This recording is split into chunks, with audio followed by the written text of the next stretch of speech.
here today because an unspeakable tragedy has unfolded in Minnesota.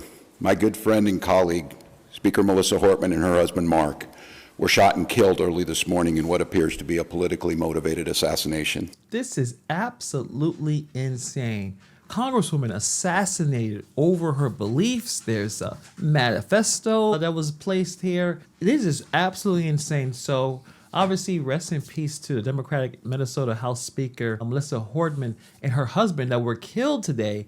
And it looks like it was a politically motivated assassination in Brooklyn Park. It happened today.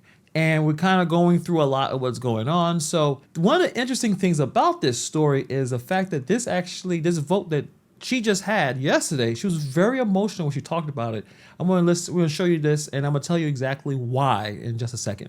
That vote, and I know that people will be hurt by that vote, and we worked very hard to try to get a budget deal that wouldn't include that provision. DFL Speaker Emerita Melissa Hortman emotional following the House's adjournment from a special session Monday. Hortman was the lone DFL lawmaker to cast a vote to cut Minnesota Care access for undocumented immigrants.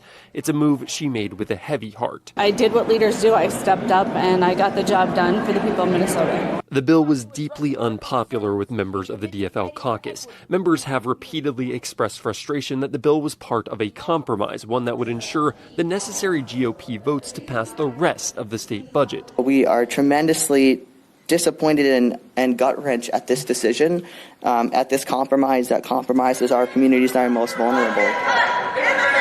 Hortman knows she let down her own caucus members with the vote. They're right to be mad at me. I think some of them are pretty angry. I think that their job was to make folks who voted for that bill feel like crap, and I think that they succeeded.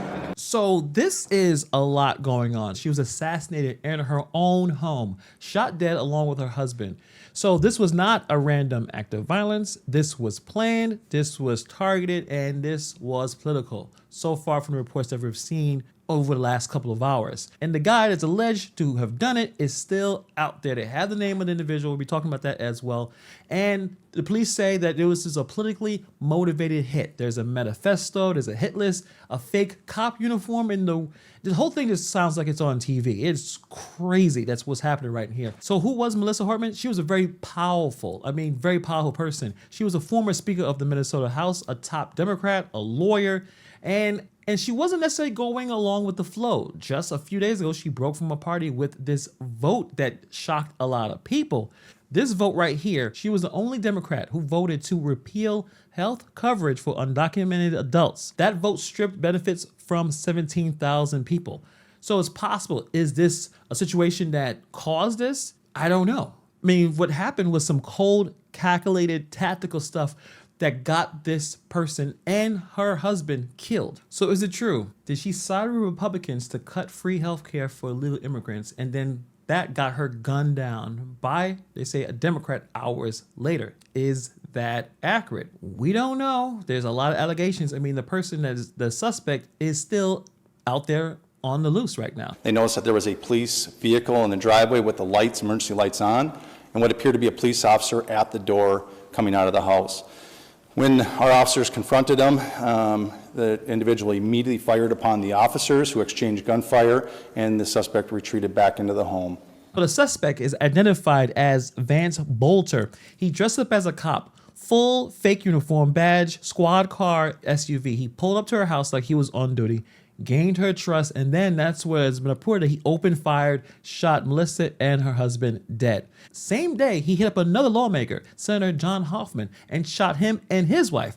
They survived, but barely. My prayers also go out to State Senator John Hoffman and his wife Yvette, who were each shot multiple times. The Hoffmans are out of surgery at this time and receiving care, and we are cautiously optimistic they will survive this assassination attempt. This man had a list and he was crossing those names off. Who is Vance Bolter? This wasn't a random person off the street. This wasn't some crazy person. I mean, probably something's wrong with him. Bolter was a former appointee under Democratic governors. He worked on Minnesota's Workforce Development Council, first appointed by Governor Mark Dason, and then later reappointed by now Governor Tim Walz.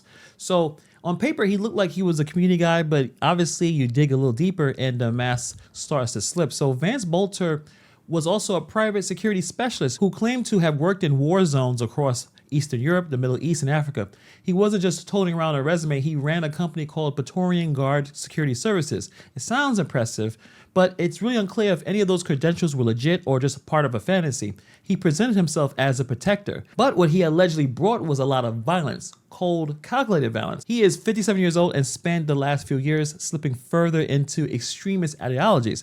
Police found not just weapons in his SUV, they found a whole kit, fake police badge, tactical gear. He had a fake patrol car styling. He built a character, a costume, and when he showed up at Representative Hortman's door, dressed up as a cop, it was basically theater with deadly consequences. What really flips the script here is his background in political circles.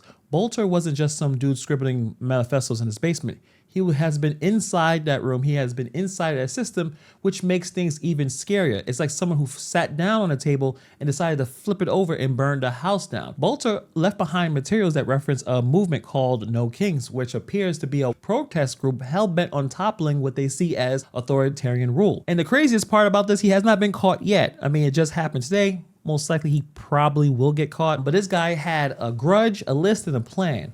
And unless he's found soon, there's no telling who is next on a list, because there is a list, a hit list. It wasn't just Melissa Hortman that was on the list. There was also other people, obviously Senator Hoffman, but there's others in the list. Congresswoman Omar, Senator Tina Smith, Attorney General Keith Ellison, judges, journalists, professors, and abortion providers. Over 50 names, each one representing a person he believed had betrayed America. What I will tell you, when we did a search of the vehicle, there wasn't a manifesto that identified many lawmakers and other officials. We immediately made alerts to the state who took action on alerting them and providing security where necessary. As Chief Bruley noted, there was a list of individuals, and the individuals that were targeted in this situation were on that list. And so when we're looking at that, as Chief Bruley said, it's far too early in the investigation to be able to provide information. So this was a mission dossier, basically. Each name came with notes. Some had addresses, others had photos or social media handles. He did a lot of homework. So this was extremely personal, ideological, and systematic. Law enforcement sources said that it looked like he has been building this document for months. Then apparently there was flyers, hundreds of them, printed in bold black and red ink calling for a national cleansing. They were stapled to his manifesto document titled No Kings, No Chains, where he ranted against elected officials, centralized government, and immigration. The document cited everything from the founding fathers to the modern day militia blogs, all wrapped up in paranoid delusion. So he just didn't want to just kill politicians. He wanted to spark a movement, to light a match and watch the system implode. He saw himself as a revolutionary martyr, someone who would be remembered not as a terrorist, but as a liberator. So in his twisted view, America needed a purge, and he saw the hit list as the first step. So this guy was a little wonkers. Clearly, again, everything is alleged. Usually when people drop manifestos, they want it to be read. They're looking for more support. They're looking for someone to actually start doing something about whatever they're ranting about. But this is also a much bigger issue right here. So again, rest in peace to that Congresswoman and her husband. Totally crazy, because we got to this point now, we're going to be taking out people based on their voting record. I mean, again, obviously this person had an agenda and a list of people that he wanted taken out, and clearly not by voting them out, but killing them. So let's talk about the last couple of weeks.